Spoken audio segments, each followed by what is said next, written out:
we look at this call this morning, I would love to talk a little bit on business. Obviously, that's, in my opinion, very important. So some of what I'm going to share this morning may or may not be applicable to certain people listening, but it will be very applicable to others. But even if it's not applicable to you at this moment, hang on to the information. It may serve you later, or you may be able to share it with somebody else that it serves them. Let's take a quick look. For instance, when you are growing your business and you're moving up in business, this is something that I give, that I'm really appreciative to Coach Benjamin for things that he does. He's constantly striving to create leaders that can take his position, because he knows for him to get to that next level, he must create one that takes his current position. And it's not because that's one of the laws or the rules, but it is a inevitable law. It's a law that God has put in place. It's something that we cannot dodge. For any person to go up, you must help other people get to where you were or beyond. And automatically, that helps get you to that next level. So whatever it is that you're doing currently, who are you helping to move up as well? Maybe you're striving to pay off some debts. Are you creating opportunity or serving others in moving up financially as well? But let's really use this in the terms of a business where you might have a certain position in the company, and you would so love a promotion to move up to that next level in the company, whatever it is. Maybe you're at a manager and you would love to have another, like a CEO position or something of that nature in the company. Or maybe you are a COO and you'd like to become a CEO, or, maybe you're a team leader and you'd love to move on up to that next level. Create somebody that can take your place, and the chances of being promoted are much greater. Now, if you're a boss or a leader and you have people on your team that want to be promoted, don't stop them. Help them get promoted. Help them create somebody that can take their place so they can get promoted to that next level. You see, some leaders don't want to promote people because they're so good at what they do. The people that in their team are so good at what they do. They want to keep them there in that position. They want to say, oh, I would love to promote you, but you're so good at what you do. I don't want to promote you to that next level. I'm afraid I would, I don't have anybody else to take your place. Although that's true. Go ahead and create somebody to take that place. Don't put a cap on anybody. Some of us try to put caps on people and keep them from moving up. That's not good leadership. That will never serve you. It'll never serve your team. It duplicates, but it will not duplicate in such a way to create a huge organization, a large business. It just absolutely won't. But what does duplicate and build you a business far greater than you? You see, 5-Star is much bigger than myself or the owners or any other leader that's out there or anybody that's listening in this morning. It's much bigger than all of us. But the only way it gets so big is if we help people get promoted to that next level and help them get promoted to the next level. I know Coach Benjamin is out there striving to help people get promoted in the ranks in terms of the sales side of it, help them get promoted to that next level. As a leader, that's his responsibility to make sure that you're getting promoted and that you are earning an extra income. And so he's taking that seriously, and he's making sure that he's doing this because he realizes if you earn a greater income, you will be calling him sooner saying, I am debt-free today, or we have a residual income like I've never had before, or whatever phone call he'll be getting, he knows it'll be a good one. If he can challenge you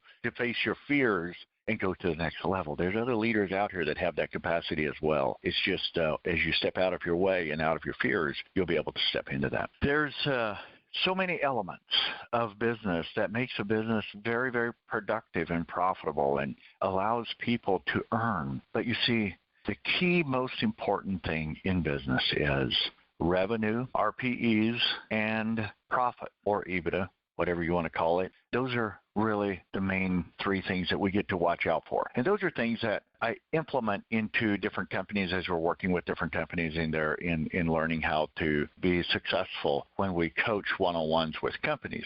But never do I start with that. We always start with working with people, building teams and learning how to work with teams. And then we start moving into the profitability side of it and how to become successful in that area. With that, let's continue. A business gets to learn people. One of the first few things that they must do is learn how to navigate and how to serve and how to inspire and how to help people move up. So my challenge for you is, as you're striving to do this, be aware that people love to be promoted. They want to move up. They want to hit that next level. They want to have the recognition, and they should have that recognition. They should move up. They should be recognized as a mover and a shaker. Everybody wants that and enjoys that and loves that and wants to be a part of it. But if you don't have leadership that desires to help you create that, you don't necessarily sometimes have the desire on your own to go do it. Now, I'm sharing this because it's very important for you to do that with your leadership. Maybe you have a traditional brick-and-mortar business. You have 20 employees, 10 employees, 5 employees, maybe 500 employees, whatever it may be.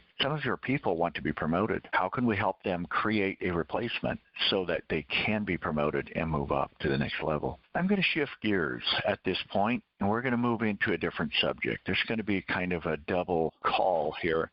This was something that I've taught on and always do in the first and second level training to a degree, but we're going to take it a step further today and just dive into this subject a tiny bit deeper in service to people. And I trust it'll be supportive, because right now, in the time of a transition of a business or a move or any transition for that matter, there's one thing that loves to show up for every person, and that one's called confusion. It loves to be a part of every person's life. It's a sense of not knowing what to do next, and that's why it's called confusion. I'm going to give you some scriptures that will support you with that, but let me be very clear first. Wherever there is confusion, there is failure. And let me repeat that one. If you're a note-taking person, you will have this down. Wherever there is confusion, there's failure. And failure isn't anything that any person sets out to do. However, many people understand you must go through lots of failure to get to success. Failure is inevitable. It must be a part of our journey. Journey is to have many times where we do not succeed at what we're trying to succeed at. But those are not necessarily failures. They can be viewed as failures. But what's a real true failure is when you quit. If you quit, then that's when it's a true failure. But if you don't quit, it's not a true failure. It's just a temporary season that you're going through, and it can feel like failure, and it can look like failure, and it can be perceived as failure by other people around you. But as you're moving forward, failure is only when you quit. That's when true failure sets in, and that's what's considered an actual failure. Let's move forward. I'm going to give you some scriptures that may or may not support you in understanding confusion. Confusion is not a good thing. Even in the scripture, it has interesting things to say about confusion. Matter of fact, confusion is, as the scripture would say, not of God. He's not the author of confusion, so that means it must come from a different source. It is actually, if I can unpack it in plain Southern language, it is the enemy's way of not only distracting you, but trying to destroy you. You see, many times God in the past, when the Israelites might have been fighting towards someone, he wanted to give them victory, he would allow the enemy to get confused. And if the enemy got confused, they would sometimes kill each other instead of what they perceived as their enemy, which would have been the Israelites. So whenever confusion came in, they would find themselves on the wrong side of the tracks, so to speak. Okay, so Psalms 35:4, I love this one. Let them be confounded and put to shame that seek after my soul. Let them be turned back and brought to confusion that devise my hurt. It wants them to be confused. Isn't that interesting? Of course. Here's another one. Psalm 71:1. There's many others, not just of Psalms, that talks about confusion, but King David was quite keen on confusion. In Psalm 71:1, he says, "In thee, O Lord, do I put my trust. Let me never be put to confusion." Do not choose confusion. It doesn't serve you. It doesn't serve your family, your surroundings, the people you serve. Confusion is not a good thing, right? It's not something that any of us desire, nor is it something that supports anyone. In Psalms 109:29, let mine adversaries be clothed with shame, and let them cover themselves with their own confusion as with a mantle. Isn't that powerful? Let mine adversaries be clothed with shame, and let them cover themselves with their own confusion,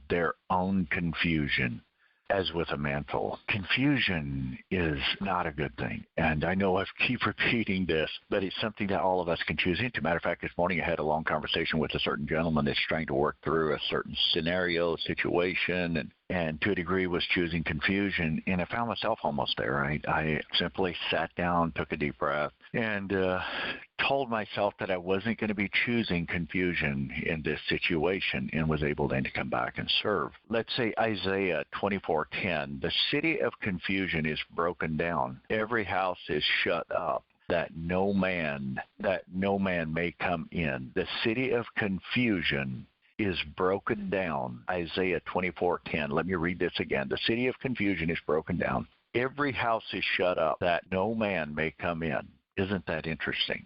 Many of us have been taught as a child to say, I'm confused. And we've got to where we believe that the word confused is actually a common part of life. That's the way life should be. We should be confused. I tried to explain something to somebody and they say, oh, you've got me confused, or I'm confused. I know I've said that too. I'm no better than anybody else. But this is how the enemy plays those tricks on us. He lets us use the most powerful statement we could ever make. That is, I am, the great I am, the absolute powerful, the absolute of absolutes is I am. And then we use that word I am and we end it with confused. What you're speaking over your life when you say that is incredible. It's devastating. But when we speak that into our own life, why don't you think you should be confused your whole life? Of course you should be confused, because you've used the most powerful statement out there and you've connected it to the enemy's tactic. When Moses said to God, well, who should I say has sent me? And the voice said, tell them that I am has sent you. Isn't that interesting? So when we use the word I am, we're speaking incredible power. And then make sure that behind that I am, you're saying something that you would like to see in your life. Make sure you're very clear and precise with what you're saying so that you might have that. Guys, I'm going to move into the last phase of this call really quick.